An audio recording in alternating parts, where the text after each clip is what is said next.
Thank you for joining Cancer Support Community Atlanta for this program. Please visit our website, cscatlanta.org, for a complete list of live and recorded events. We invite you to sign up for our newsletter to stay connected to all future programs. I'm Kristin Cuculovski. I'm our oncology nutrition coordinator here, and I'm an oncology dietitian as part of our program here at Northside. And our presentation today is going to be on managing side effects from treatment with nutrition. So if you're actively going through treatment here at Northside, we do have dietitians at all of our locations. They might not be there in person or be there on the day that you are going into the clinic, but they are available to you. So if you have very specific needs or want to ask really specific questions about your medical history and what you need to be doing, then that would be a great avenue for you to reach out to your doctor's office and ask them to speak with the dietitian. But we're going to do the best that we can here on this presentation today. So our goals for today are to review some nutrition interventions and tips for before, during, and after treatment. And then we're also going to review some food safety guidelines, because this is a hot topic that comes up a lot when patients are going through treatment, that I just want to highlight a few key items. So before your treatment started or before it starts, maybe you're newly diagnosed, it's hard to tell where everybody is on their cancer journey, but managing those problems that make it difficult to eat is very important, because we want to make sure that your body is staying nourished and that you're able to have the energy and everything that you need to make it through your treatment and to be able to tolerate that and handle what is coming for you. And then we want to prevent unintended weight loss. So it's very common that people will lose weight. That might be one of the reasons why you came into the doctor anyways, to actually figure out what was going on. And so when we lose that weight and we didn't mean to, a lot of times that's our muscle mass, and that can make us feel weak and fatigued and tired. And we want to make sure that we're combating that too. And then, like I said earlier, helping our body to keep the strength that it needs to make sure that you're responding to your treatment and you're not having to do treatment breaks and that kind of thing. So nutrition during your treatment, cancer by itself and or with the actual treatment of your cancer can cause side effects like nausea, diarrhea, taste changes. There are a lot more than just that we'll go through today, but it is very common for things to come up throughout your whole cancer journey. So our main focuses as far as nutrition goes is to maintain your body weight the best that we can and to really maintain your muscle mass with good nutrition. And this will help prevent delays or breaks in treatment, and then also help to prevent hospital stays or reduce any time that you do have to be in the hospital by getting you in and out quickly. And then eating problems like nausea or decreased appetite are very common during cancer treatment. So learning how to deal with those is very effective in making sure you're able to still eat. So nutrition after treatment, it's still going to be super important. Some people have long-term side effects. They might last a lifetime. They could last a few months. They could last a few years. Sometimes we have new side effects that just pop up a few years later. So it is important that we have a handle on those and we can try to find some interventions that work for everybody. But we want to continue to manage those side effects and any weight changes that you have post-treatment. And then we also want to prevent you from getting other chronic health illnesses, because you didn't make it through cancer treatment just to have something else pop up. So other things that can happen would be like osteoporosis, heart disease, and diabetes. So here's a list of common side effects. Everybody's a little bit different. Sometimes people have things worse than others, and sometimes you have one, sometimes you have 5 or 6. So this is just a list. So there could be appetite changes. You could have nausea with or without vomiting, constipation, diarrhea, fatigue, dry mouth, mouth sores, thick saliva, swallowing difficulty, taste changes, weight loss, managing weight. And then some chemos can actually cause some cold sensitivity that make you very susceptible to your fingers and your toes tingling. So we'll talk about that at the end. So how do we handle these things? So the first one is going to be decreased appetite and what we call early satiety. So early satiety is where you take a few bites and you're like, oh, I'm so full. So you're not eating your normal amounts that you could normally handle. It's just you're getting a couple bites and then you're definitely feeling full. So the best way to handle that to help improve your appetite is to try to be on a routine and trying to have those 5 to 6 smaller meals per day instead of maybe 3 larger meals. So some people, everybody's a little different. Maybe you were somebody who only ate twice a day or once a day. That was enough for you. But now, because you're eating much smaller portions, we have to look at smaller meals more frequently. Every 2 to 3 hours is a good guide. That's when you're awake. You don't have to wake up, from a deep sleep, just eat something. But having those schedules, it will help your body be in that routine. And then if you notice that you're not having those hunger cues or you don't get that I need to eat something now feeling, that's pretty common too. So a lot of people have to set an alarm on their phone or at home. And I know that sounds weird, but it's very effective. So I do have friends that don't have any hunger cues at all, just in my personal life, and they actually have to set alarms literally every 2 hours to go off to remind them to eat something to make sure they're getting the protein and the calories in that they need to stay nourished. Keeping your pantry and your freezer and your fridge well with foods that are quick and easy, things you can just grab really quick. A lot of people just nothing sounds good or nothing tastes good, those kind of things. So if there's any kind of staple that you do realize that you can eat, like a yogurt or peanut butter crackers, or just something that's really easy that you can pull out of the fridge, some cheese cubes, really anything that can help give you a little bit of nutrition, because it's just about taking those small bites throughout the day that really add up over the whole day. Incorporating a bedtime snack can be helpful. So if you are one of those people that maybe the small frequent meals sounds a little bit stressful, even just adding in that bedtime snack can be very helpful. So it helps to get you through the night, and it's not really going to affect your appetite. So it's not like, oh, I have to eat now and then I have to eat in 2 hours and then I have to eat in 2 hours. So that bedtime snack really gives you the energy to get through the night, and then you'll fast through the whole night. And then hopefully you'll wake up with a little bit of an appetite for your breakfast.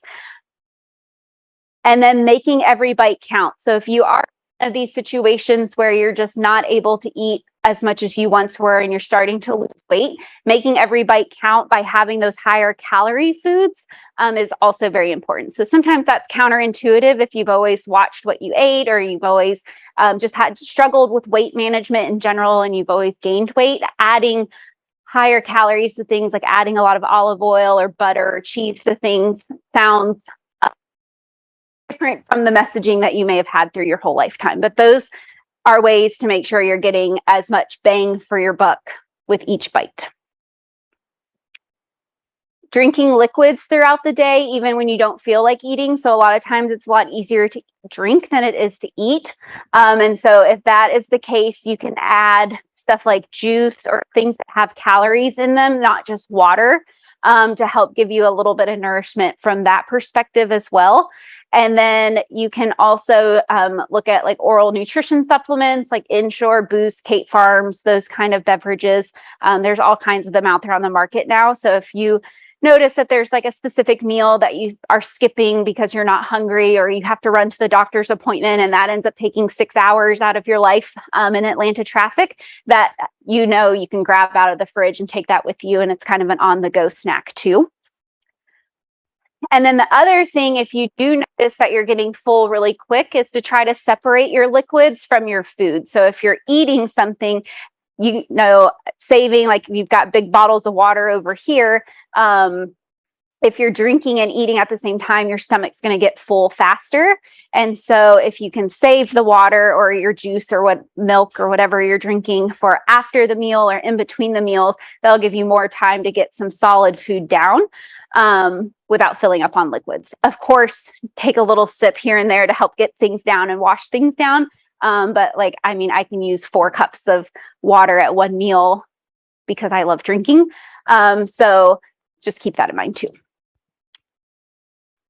So if you are having nausea, it's a very similar intervention here. The smaller, more frequent meals throughout the day. This allows you to keep something on your stomach so that gastric acid isn't just sloshing around in your belly, but it also prevents you from getting too full too fast and it pushing up and causing that reflux. So that is another opportunity for helping with the nausea and vomiting too.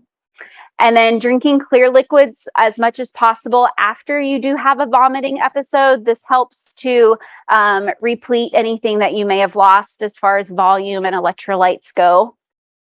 Keeping your mouth clean is also really important when it comes to nausea. A lot of times after we have those lingering aftertastes or just things tasting sour or weird in our mouths, and that can make us feel queasy and off too. And we really like to use this homemade mouth rinse. It's just a teaspoon of salt, a teaspoon of baking soda, and 4 cups of water. And you do have to remake that every day. So if you're not using a whole 4 cups, you can cut it in half to just 2 cups and a half teaspoon of baking soda and a half teaspoon of salt. And that creates an environment in our mouth where bacteria just can't thrive. It just can't do it. And so you have a much fresher feeling mouth, which can be very helpful. And then leaning more towards our bland foods, so nothing that's too flavorful or too heavy. So staying away from things that are super sweet, fatty, greasy, or spicy. And everybody's a little different. It's funny when I hear people like what helps to settle their stomach. Most people think about like ginger ale, but I have some people who are like, just regular Coke is all I can tolerate when I'm feeling that way. And so that's a very sweet food, but if that works for you, that's perfectly fine.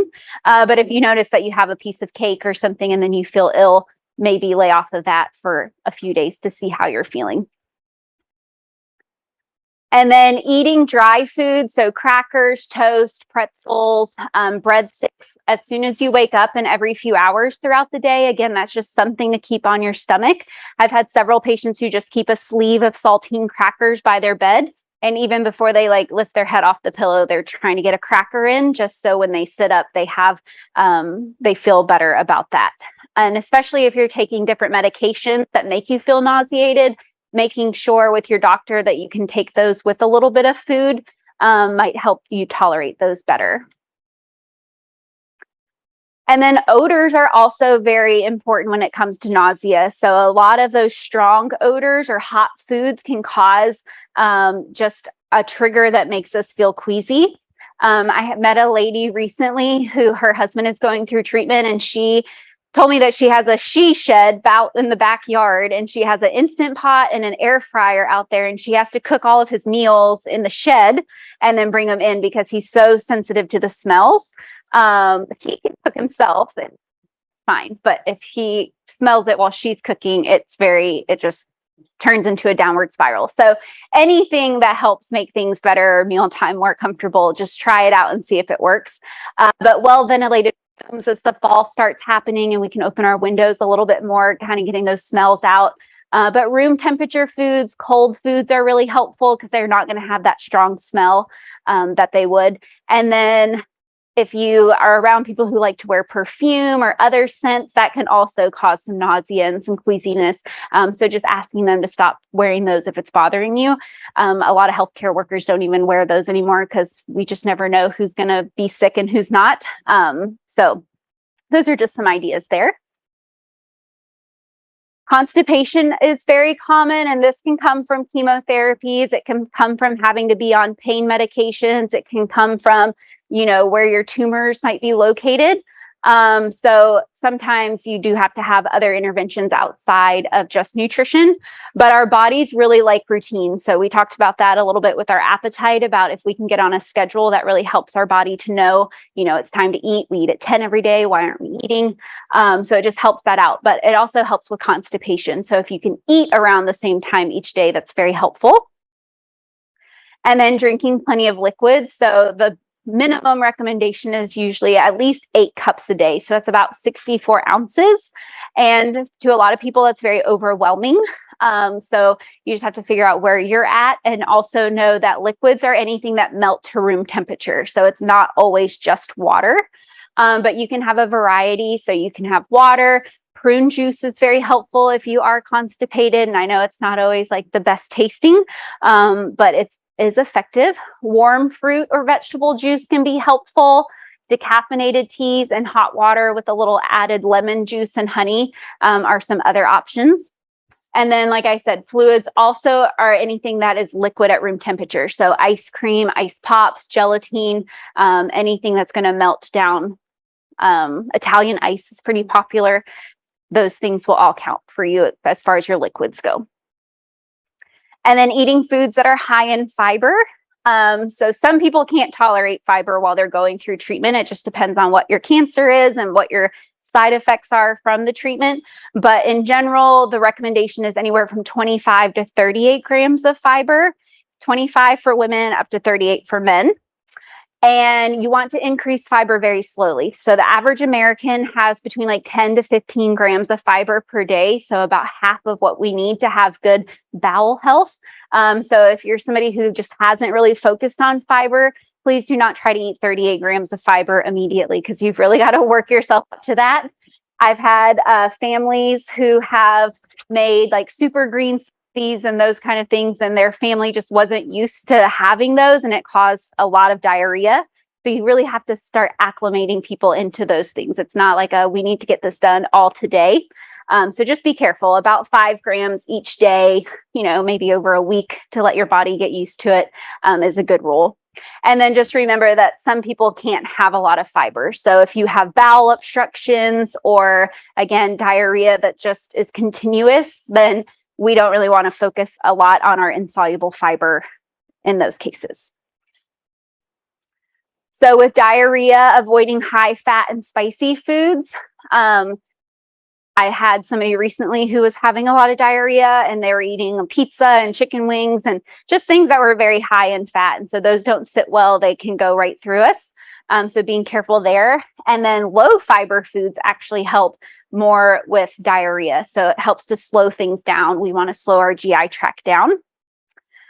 If you are having diarrhea, and that's usually multiple bowel movements per day, we want to make sure that you're staying hydrated, and you lose a lot of electrolytes through that diarrhea. So sports drinks, broth, those have a lot of sodium and potassium and different things in them that can help replenish those electrolytes. Adding foods with soluble fiber actually helps to thicken up our stool. So it actually pulls the water out of our bowels and out of our GI tract to let the bowels kind of slow down and to form. So things like bananas, applesauce, oats, oatmeal, white rice, those are all very helpful in helping to slow things down. And then if you do have diarrhea that's kind of ongoing, trying to limit your lactose, sugar, and sorbitol. So any sugar alcohols can make diarrhea a little bit worse. And then some people actually can develop some lactose intolerance if the diarrhea, again, is persisting for several days. And we just have to give the GI tract a little time to heal itself before reintroducing that back in. And then just like in the constipation slide, where drinking hot stuff helps to stimulate our gut, we want to avoid that if you're having diarrhea, because we don't want to stimulate it any more than it's already stimulated. So trying to stay away from hot stuff, and also things that have caffeine in them while you're having some diarrhea.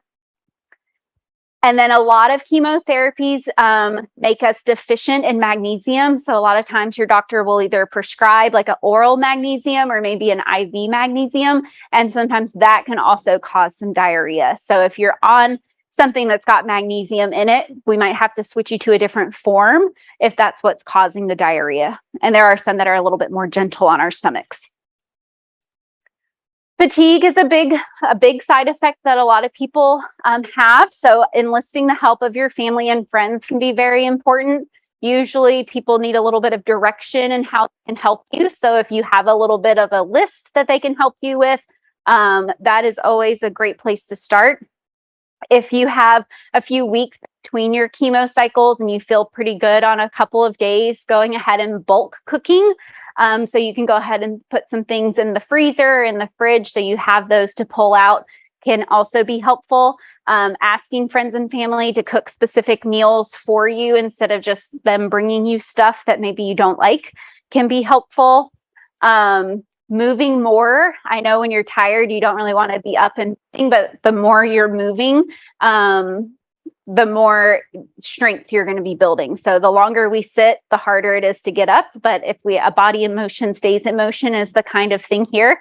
And a lot of people end up having to do like physical therapy or some kind of exercises that they can do just to keep themselves up. But it can be something as simple as folding your clothes, doing your laundry, standing up and doing the dishes. But Also understand there are some days that maybe that's just not doable. We just want the majority of the time to keep you moving so you don't become bedridden and have to stay at home. So I know that is a little counterintuitive to move more, to have more energy, but that's what it is. And then taking it one day at a time and looking at each day as it is a new day, because, you know, nobody's guaranteed tomorrow. And so whatever we can do today and the energy that we have today is very helpful. Sometimes people are like, oh, I'm going to really rest today because I have a lot to do tomorrow. But, you know, wearing ourselves out on one day doesn't always not happen because you rested the day before. Like if you're exerting a lot more energy than you're used to, then you're still probably going to be fatigued. Setting a menu and an eating schedule and following it, even if you're not hungry. So we've talked a lot about that already, about setting an alarm, trying to eat every 2 to 3 hours just to get that energy in, because that's going to help give your body the fuel it needs to have the energy and to fight the fatigue. Dry mouth, moving right along. So a lot of chemo can cause dry mouth. A lot of our radiation that's going on in the head and neck area can cause some dry mouth.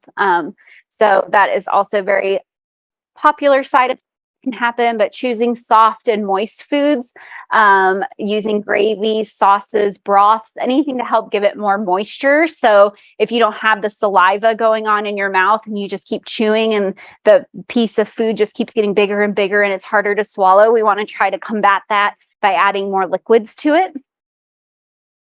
Making sure you're staying hydrated by sipping on liquids throughout the day can also be helpful. And this might be one of those cases where you do have to have your water with you while you're eating and taking sips in between every other bite. Avoiding tough meats and dried foods. So maybe you love steak, but you have to kind of switch over to some hamburger meat that's already ground during that time that you're having the dry mouth. Or again, using sauces or something to help moisten it for you. Hard candies, popsicles, and ice chips are really helpful. Again, you're keeping stuff in your mouth. Anything that makes you pucker typically will release some saliva. So lemon drops, peppermints, those kind of things just give you that reaction in your mouth. Providing good oral care throughout the day. So there are a lot of products that are on the market. Biotine's probably the most popular one that I hear people talk about, but also that homemade mouth rinse that we've been talking about on the other slides can also be very helpful. So other options, Lubricity is one. That's a spray that you can spray in your mouth. I've seen it on Amazon. A lot of our bone marrow patients are using Moisture, and I have also seen that on Amazon online. So those are easy to get in stock. If you like shopping your local pharmacy, you can always ask the pharmacist, do you have that, or can you order it in for me? Because even if they don't stock it on the shelves, a lot of times order it in. It just might not be a popular item for them, so they don't stock it because it can expire.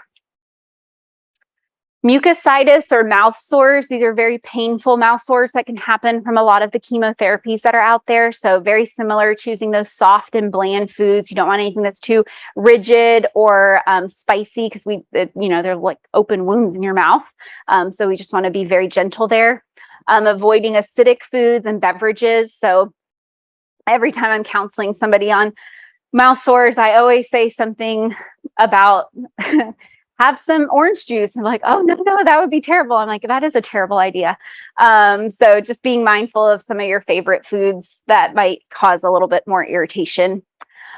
Choosing moist foods, again, using those gravies and sauces when possible. So you might just have to alter some of your favorite recipes temporarily. Avoiding any hard or dry foods. So anything like pretzels or crackers that have those hard edges. Raw veggies that also could have those raw edges that can poke and make things worse. Drinking from a straw, that can help put everything to the back of your mouth. So it's kind of skipping over those mouth sores for easier swallowing. Ice chips can actually help numb and soothe your mouth. So they call it cryotherapy for your mouth. That can be very soothing. And there are a couple of chemos where you probably actually have to use the ice chips while it's infusing. So your nurses would let you know, like, hey, we want you to do this 30 minutes before your treatment, during the treatment, and 30 minutes after. And that actually helps prevent these mouth sores from happening, which is very helpful. And then again, providing that good oral care throughout the day.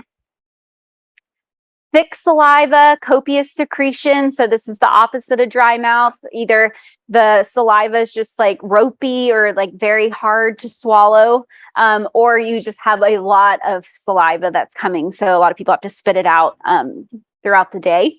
But the oral care rinse that we've already talked about is very good at helping to break up that ropey saliva in your mouth. There are some other different.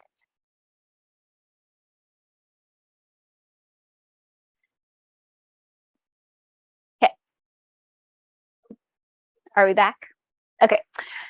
Small difficulty. We're back. Elevating your bed about 30 degrees. So propping yourself up on some pillows or sleeping in the recliner. Because if you do have a lot of secretions, you can get choked on those very easily. So elevating yourself a little bit will help with that. Some people will keep like a cool mist vaporizer in their room or wherever they like to sleep, or if you sit somewhere and watch TV for the evening, and that just helps to humidify your mouth and to help thin those secretions out. If you're having gagging or nausea because of the secretions, they can use lorazepam to help with that. We have some patients who actually have to have a suction machine, and it's just like if you go to the dentist and you've got water in your mouth and they want to suck it out, it's basically kind of the same thing, but it's portable for home. Increasing fluid intake, again, can help thin out those secretions and make them a little bit more manageable. Some people will use Mucinex. That can also help dry things out.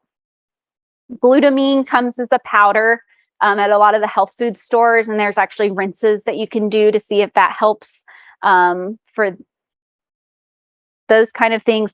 Pineapple, kiwi, papaya juice that have some enzymes that help break down some saliva.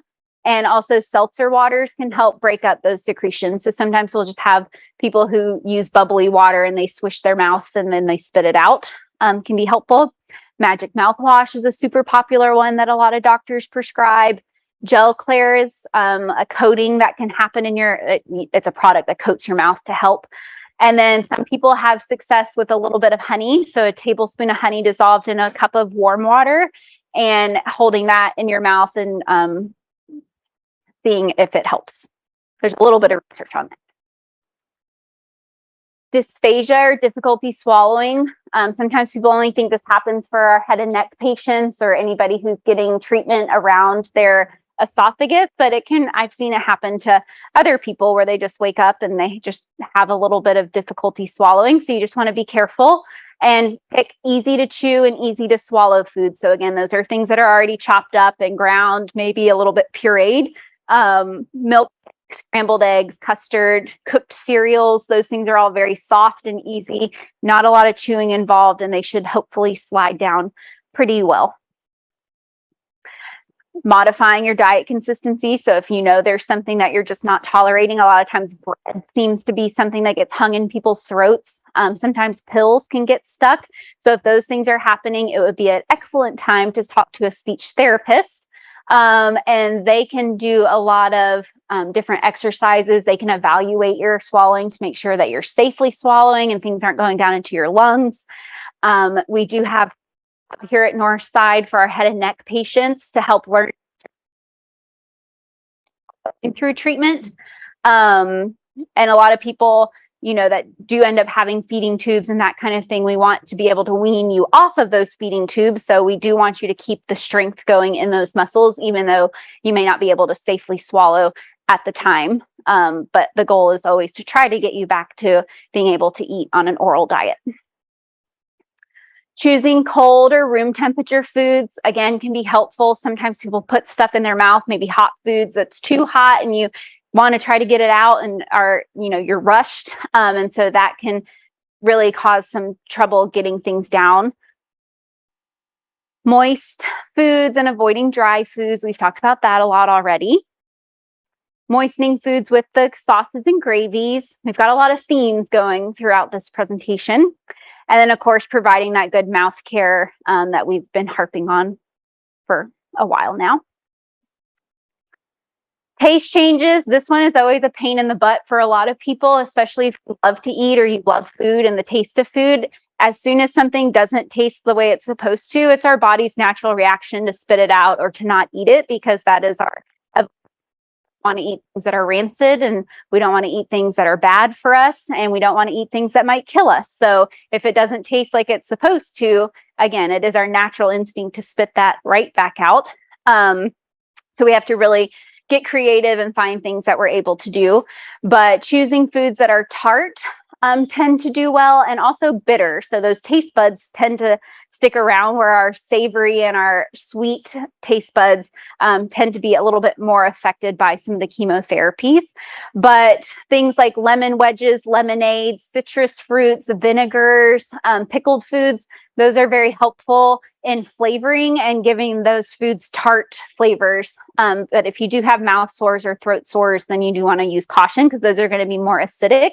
But even if you have like a lemon pepper marinade for chicken and salmon, or putting some lemon wedges on your meats when you're cooking them, that can help bring out some of the good flavors, and hopefully give things a good shot at tasting well.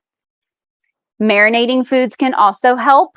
So that helps to disguise some of the other flavors that might be in some of the foods that you're eating. Sugar-free lemon drops, gum, and mints, that's kind of similar to the dry mouth, where it's just helping to keep your mouth fresh and kind of giving the saliva a chance to formulate in your mouth, can be helpful. Adding lemon juice or other flavorings to water. So water tends to either be just fine or awful for some people. So don't be afraid to add some things to the water if you're having a hard time drinking it because of the taste. Don't be afraid to use seasonings, preferably stuff without salt. But herbs, spices, onion, garlic, chili powder, basil, oregano, any of those can help to give flavor where flavor might be lacking. And you might have to use more than you normally would, but it should hopefully cut through a little bit there. Eating fruits such as whole grapes, watermelon, mandarin slices, cantaloupe. A lot of people like to chop those up into small bite-sized pieces and freeze them and just suck on those. Can taste better. We've already talked about the oral care rinse. And then metallic taste is a big one. So a lot of the chemotherapies have a little bit of like metals in them, and that comes out into our taste and our taste buds. So anything like your normal silverware, like we've got spoons up here, we want to switch those to plastic or bamboo, because that metal can kind of transfer that taste into your mouth. I've had people who bring in like their Yetis or different metal cups, and they're drinking out of those. And I'm like, this just tastes like metal. And I'm like, it's in metal. We've got to switch to glasses or to plastic. Same thing with plates or any kind of cookware that you might be using. So if you have like big baking sheets that you typically use, just trying to find a glass pan that maybe you could substitute if you are having those kind of metal taste changes. And then cold sensitivity, we see this a lot with the chemotherapy oxaliplatin. So a lot of colon cancer patients, pancreatic, GI patients tend to be on oxaliplatin. And it causes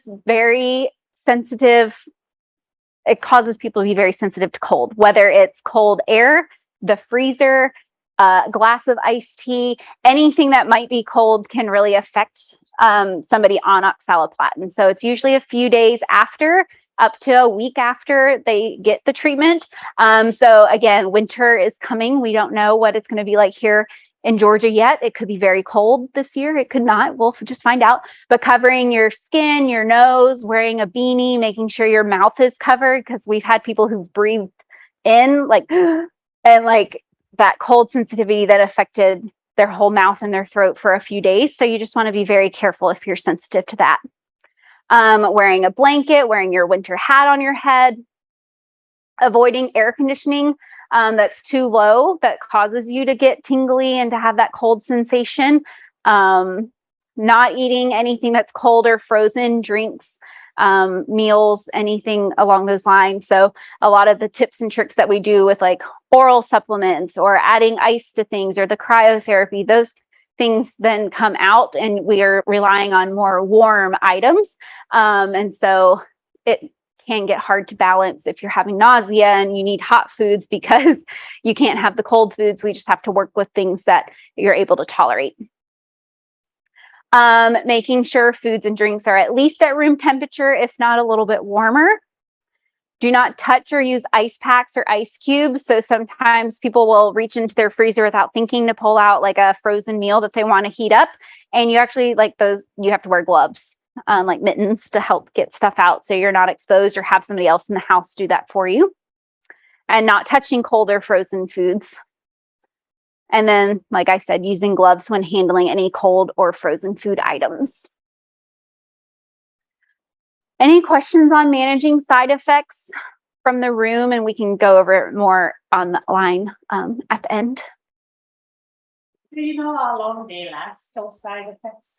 It just depends on the person and how long the treatment is. So the question was, how long do the side effects might last? So it just depends. Yeah. All right. So food safety basics. If you've ever been told your blood counts are down, you need to be careful. You need to be maybe on a neutropenic diet. We don't actually follow a neutropenic diet anymore. We got rid of our neutropenic diet in the hospital a few years ago, and we now follow a food safety diet. And so food safety is good for everyone, not just people who are on chemotherapy or radiation. But these are best practices to keep everyone safe from foodborne illness. But people who are going through cancer treatment are a little bit more susceptible than the general population. So in general, hot foods hot and your cold foods cold. So if you are having hot foods, they need to be above 140 degrees Fahrenheit. And if you have cold foods, they need to be below 40 or at 40. So your refrigerator should keep your foods below 40. And if you're reheating things in the microwave or on the stove, they need to be at least 140 when you heat those back up. Avoiding cross-contamination of food. And this happens so much that, like, a lot of times we don't even realize that it's happening. So maybe you were cutting some raw meat on a cutting board, and then somebody comes behind you and they're about to cut up some vegetables. If you're cooking those vegetables, okay, you might be able to get away with that. But if they're raw, like making a salad or making a side that's not going to be cooked, you've got to be very careful with making sure you're using different cutting boards and different knives, and not just like wiping the knife off, but actually like washing everything to make sure you're not getting cross-contamination. And I see it a lot too when you have like raw meat on a platter, or maybe you use like some tongs to put it into the pan. Those tongs are now contaminated, so they need to go back into the washing machine, or dishwasher, or the sink, because you don't want to touch your cooked food with stuff that you just handled raw food with. And I see my family themselves do this all the time, so I don't feel bad for pointing this out. So just use caution with cross-contamination there. Refrigerating your leftovers as soon as you're done eating. So being careful with like just leaving stuff on the counter to let it cool. The quicker you can get it in the fridge, but get down to a proper temperature for storing it below 40, the better. Throwing away prepared foods after 72 hours, that's 3 days. A lot of people wait a lot longer than 3 days. So yeah, 3 years would be a little long. So using caution there, and also checking expiration dates and best by dates and those things. So dating your food when you put it in the fridge is very helpful if you know it's going to be a couple days before you get to that food item, because you don't want it to go too long. And mold and different things can just grow on it. And a lot of the stuff can be microscopic where you don't really get to see it. Throwing away entire food packages or containers when you start to see mold present. So I know sometimes with loaves of bread, the end piece has a little bit of mold on it, but the middle pieces are okay, but you just can't see the mold growing yet. So it's coming, it's probably already there. So just being very careful. And berries are especially important. If you've got a moldy berry in the batch, that mold is starting to contaminate the other ones, even if you can't see it visibly yet. So be careful. Or like yogurts or even mayonnaise. Like I've seen sometimes like the top of the mayonnaise jar has some mold because maybe some breadcrumbs got stuck to the top and they just molded over time, but the whole thing is now contaminated. So you just want to be very careful there. I have to introduce you to my daughter-in-law. Okay. We'll meet. Washing your hands, all utensils and food prep surfaces before and after preparing foods. Thawing meats in the refrigerator or defrosting them in the microwave. You don't want to just leave them sitting out. That was a popular practice when I was growing up. So going ahead and putting them in the refrigerator the night before so they're thawed out by the next day, or using the microwave to get them down to the level that you want them to be quicker. All dairy products should be pasteurized. So that's any yogurts, milks, cottage cheeses, cheese, those kind of things. Meats should be well done. So online, it's very easy to find like what temperature your beef should be at, what your pork should be at, what your chicken should be at. But if you love a good medium rare steak, now is not the time. It needs to be well done. Avoiding raw nuts. So you want something that's roasted or that has been processed in some manner to help get the fungus off that can grow on different nuts. And then avoiding soft cheeses and cheeses that actually have molds in them. So thinking about like your blue cheese that is already moldy. So if you're immunocompromised, you just don't want to be introducing that into your system. And then a lot of the soft cheeses, I guess, are just harder to pasteurize or maybe are more susceptible to the bacteria and stuff growing in them. Fruits and vegetables is always a hot topic on the food safety diet. And that's really why I wanted to clear up any miscommunication about that. But all produce can carry bacteria and other organisms that can cause foodborne illness. So whether that's organic, natural, or just your general produce. So you want to follow some guidelines just to make sure that you're handling all of your produce safely. So you want to refrigerate your fruits and vegetables promptly. So as soon as you get back from the store. You do not want to purchase produce that's already been cut at the grocery store because, again, you don't really know what's happened to it, how long it's been out, what the knife was, did they sneeze? We just don't know. So anything you can actually bring home as a whole and cut yourself is going to be the best option. And then you do not want to eat any type of raw vegetable sprouts. So that's stuff like alfalfa sprouts, clover sprouts, mung bean sprouts, and others. And those are at a much higher risk of salmonella and E. coli contamination. But if you have those things cooked, then those are okay. And then throwing away any fruits or vegetables that are slimy or starting to show mold. Even if you accidentally buy something that's like already bruised at the store, like that's already festering and harboring some bacteria. So it's best to throw that out. So washing produce, you want to rinse all of your produce really thoroughly under clean running water just before you use it. So as soon as you get home, you don't need to wash these things. You want to do it right before you're about to eat it. And you want to make sure you're washing things like bananas, your melons, your oranges. Those are not always things that we think about washing because we peel them and then we eat them. But if you take a knife and you cut through a melon, there's any bacteria on the outside of that melon, it's now going to go in through the inside and contaminate the part that you're going to eat. Same's true with bananas. When you start peeling it and then you accidentally touch the inside of the banana, it's going to have some of that transfer on it too. So it's best just to wash those. You don't want to wash your fruits and vegetables with soaps, detergents, chlorine, bleach solutions. A lot of produce can actually absorb those into their skins and into the fleshy parts that we're going to be eating, and they can cause their own set of GI distress, which we definitely don't want to cause anyone here. So the running water has been shown to be just as effective, if not more effective, than these washes and stuff that you can buy at the store.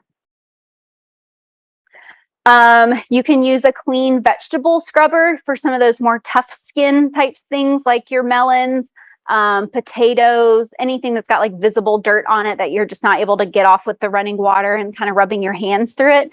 A very soft scrubber brush can help get that off as well. And then leaves always make me nervous for some people, but any kind of leafy vegetable like lettuce, spinach, cabbage, you just have to individually wash the leaves under running water. So that can be a little time consuming, but our leafy vegetables tend to be the ones that you see on the news for E. coli outbreak or salmonella outbreak. So you just want to be cautious there, but that's not to say that you can't have them. And then even if you get something that's pre-packaged, like salads or slaw mixes, you want to also wash those under water, even if they say triple washed or pre-washed and good, ready to eat. And you can use a colander to help make that easier, because it would be very difficult to wash individual pieces of cabbage. Check for use by date. So again, if you get a salad package or something like that, just making sure it's within the normal date range. So the moral of the story is you can, in fact, have raw fruits and vegetables, even if they tell you that your counts are down. You just have to use these good practices to make sure that things are washed and ready to use. Because I have so many patients that are like, I just want to have a salad, or I just want to have my bag of carrots, or I just want an apple without peeling it. And those things are perfectly fine. Again, you just have to do some good food safety washing and making sure that they're, not bruised and moldy looking and that kind of stuff. And a lot of healthcare providers still follow the old neutropenic diet, where you have to avoid all of those things unless they're cooked. But that is an old way of thinking, and there's research that shows that it's fine for us to have those. And it actually helps our GI tract in the long run, because it's helping to flourish our good bacteria that's in our gut. So dining out, if you can go early to avoid crowds, is very helpful. Asking your waiter or waitress to serve the food immediately. So you don't want it sitting under a heat lamp while you're waiting for other things. So as soon as the food dishes are prepared, if they could just bring them out to you, even if they're not at the same time, that'll just make sure you get it as fresh as possible and at the right temperature. Avoid self-serve bulk condiment containers. So you want to ask for single condiment packages. So think about like those big ketchup dispensers that you like push down on.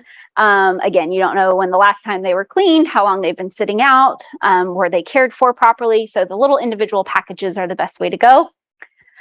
Do not eat raw fruits and vegetables when eating out. So that's probably not a great time to have a salad, because again, you don't know how it was prepared, how long it was sitting anywhere. You just don't have any control over knowing what's going on with that. Eat from bars, delis, buffets, or sidewalk vendors. Make sure utensils are wrapped in a napkin and not on the table. So again, sometimes people set up the restaurant for the whole night early on, and people are walking by, sneezing, coughing, breathing, all the things that can go on to some of your utensils. And if you're taking your food home, ask if you can put it in the container yourself versus having the waiter take it back to the kitchen and put it in the container. Again, this is just to avoid more people touching your food or looking at it. And again, you just never know what's happening when you can't see somebody. There are a lot of recipes and resources that are available for before, during, and after treatment. So there are different books if you like to have books on hand. These are just different cookbooks. There's one, Dinner Through a Straw. So if you're somebody that's on a full liquid diet, that's very helpful. But there are other guides that are on here. And there are a couple that are also website-wise and cookbook-wise. They actually will break the book down by side effect. So if you have taste changes, it'll be like, this is a good recipe if you have taste changes, which is very helpful to narrow things down. So an example of the Cooking for Your Life website would be here. And if you check under recipes, they actually have it by health consideration. And you can see, like, if you needed to be on a bland diet because you're having nausea, you could go to that section and look at that. Or if you need to be on a low fiber diet, they've got recipes for that there. So a lot of these resources are very helpful to individualize things to your taste buds and foods that you like to eat too. So just some final thoughts. Side effects that lead to trouble eating are very common. You're not alone. That's one of the things I always hear when I meet with somebody who's just started is, is this normal? And it usually is very normal. That's what you're experiencing. We want to make sure we're maintaining your body weight and your muscle mass the best that we can. And again, that's to help prevent those delays or breaks in treatment. And then you from going into the hospital, or if you do have to go into the hospital, that you're spending the least amount of time there as possible. And then you can also work with a dietitian for individual recommendations. So again, we have dietitians that are available throughout Northside, whether you are in the hospital or at one of our cancer centers. So Atlanta Cancer Care, Georgia Cancer Specialist, Northeast Georgia Diagnostic Clinics.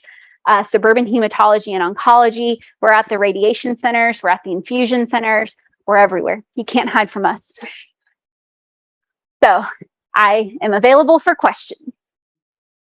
Yeah, so the question for those online was, what about mushrooms? And the same would run true of any of your fruits and veggies. So running the water over them. And even if you do have to soak them a little bit to help get some of the dirt out of the inside pieces, that's usually okay. And a lot of times we're cooking mushrooms too. So that's helpful. If you feel worried, you can always cook them instead of eating them raw. Someone in the chat wants to know what can be done for gas.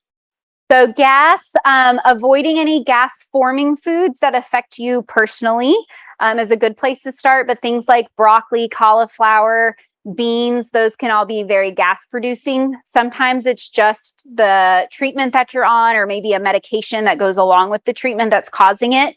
So you can ask your doctor about stuff like Gas-X or Beano, like over the counter gas things. And then anything that makes you swallow more air. So drinking through a straw, chewing gum, those kind of things make us gasp and have more air in our bellies, which can cause more gas too. Another question from the chat: how reliable are expiration dates on milk and yogurt? Excellent question. So I'm sure it just varies. I don't have a very specific answer because sometimes there's sell-by dates and like how long is it going to be good for after that? And sometimes they're true expiration dates. So if it is an expiration date and you are immunocompromised, I would really not go past that. Maybe somebody else in your family who likes to live on the edge could drink that or finish that up for you. But yeah, I would be careful. But I also just threw something away that expired in 2020. So, you know, it was a condiment. It wasn't like anything. So how long do you keep spices in your cabinet? Until the expiration date. After that, yes. Me personally, I live on the edge a little. I'm not perfect. Yeah, you can play with Yeah. once or whatever, if it still smells, I guess. Yeah. Well, and a lot of the dried things, they do have a longer shelf life and they're going to last a little bit longer, but they do start losing their flavor the longer you get out. So if it says it's good for a year or 2 years and then you're years out, again, like some of my family, then you, you just lose a lot of the flavor and maybe some of the nutrients that are in those foods too when you're getting too far out. Another question from the chat: do you wash banana peels or the banana itself, or both? Peels. You don't want to wash the actual banana once you're inside. Good question. Did not clarify. Another question: is a stomachache a normal side effect of breast chemo treatment, or is it from the food? So if you're not sure where it's coming from, it's usually like if it's going to be food related, it's going to be within an hour or two of eating. And so if it's happening every time that you're eating, then we would definitely want to look into what you're eating and what chemos and stuff that you're on. But just something that's persistent throughout the whole day and maybe it gets worse when you eat, we'd have to investigate that a little bit further. But it could be either. I have a question. Mm-hmm. I've been through cancer since last October. I never saw any paperwork or any kind of work that you guys are doing. You answered so many questions I had. Why was that not involved? Like, I've been through so many doctors in the office. I got it by accident the other day going to Jolly's office. And I said, why don't we have this when we start? Yeah. They all blame it on COVID, but that's BS, you know. Yeah. We just had a meeting about it yesterday of how to advertise services better and make sure patients know where to get in touch with us. But it can just be how the office is set up. If you're at Dr. Jolly's office, like the dietitian's there twice a week. So if you're not in a high risk reasons, and at the beginning, patients are overwhelmed. You're getting a lot of information. It's very hard to be like, who all do I need to see? And even if we give you, right. What do I eat? What do I not eat? Yeah. A year. Yeah. I mean, I'm so disappointed. I know, I'm sorry. That I, by accident, and I asked the girl at the reception, I said, oh, can anybody go here? Is it before or after or in between? Because we don't know. So many questions, like you just said. Yeah, I'm gonna push it to everybody. I know. do it. We appreciate the support, and I'm sorry you didn't have the information at the beginning, but I'm glad you're here now. I'm upset because I went to Dr. Abdallah, and it's not to put anybody down, but the lack of information is the teaser, because I am celiac disease. And he introduced me to a nutritionist over there. The only thing she does is open up her paperwork and are you following this? Are you doing this? Are you doing that? That didn't give me any information at all because I didn't know what questions to ask. Yeah, Now I know. Thank you. you're welcome. I did want to add with that last question that we are going to do another nutrition next month. October being Breast Cancer Awareness Month, the topic will be specifically on nutrition and breast cancer for that person asking about chemo drugs and having an upset stomach for breast cancer. I think there was one more question in the chat. Could you please repeat the 3 vegetables that cause gas? Are they cooked or steamed? Well, it just can be gas forming to certain people. So any of your cruciferous vegetables like broccoli, cabbage, cauliflower, those tend to be more gas forming. If you're cooking beans like out of a can, if you actually rinse those really well until the water runs clear, a lot of that stuff that's floating in the water, like if you just dumped it into like a thing of chili, that's a lot of what causes gas to form. So rinsing all of that off can be very helpful, or even using like dried beans and preparing them yourselves. Sometimes that can help to cause you not have gas. So yes. And some people, like, they've eaten beans their whole life and they've never had gas from it. And that's perfectly fine. You keep trucking along. But if you notice, like, oh, I had beans last night and I do not feel well today, that could be a culprit for those. Just a follow up, because I was the one that asked the question, if you don't mind. Do you find that if you steam the vegetables or cook the vegetables, you were talking in reference to raw vegetables, correct? He asked if you were talking in reference to raw vegetables, and he wants to know specifically about steam. Is cooked or steamed is okay? So if you cook or steam your vegetables, it does start to break down some of the dietary fiber that's in there, and that can help create less gas. So again, it's kind of individual specific. You're going to have to eat raw broccoli and see if it gives you gas, and you can try cooked broccoli. Some people do one and not the other. Some people can't do any of them. But cooking your foods does help to start the digestive process, and that can make it a little easier on your stomach. Thank you. You're welcome. More questions about washing vegetables. What do you use? And is it okay to use vinegar or baking soda to wash fruits and veggies? Just running water. It's just as effective as those things.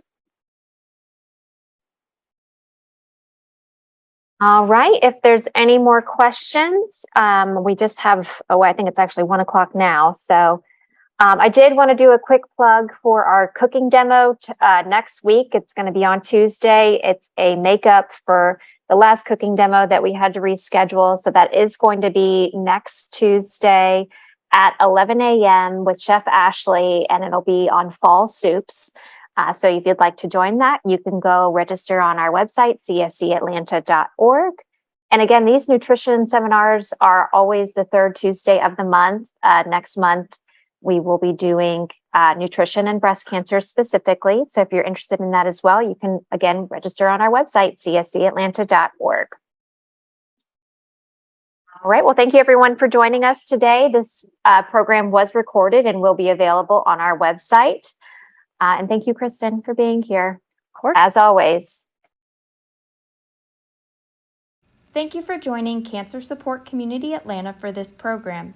If you're interested in other live or recorded programs, please visit the online program tab of our website, cscatlanta.org. Or follow us on Facebook. We'll be sharing additional information on upcoming programs.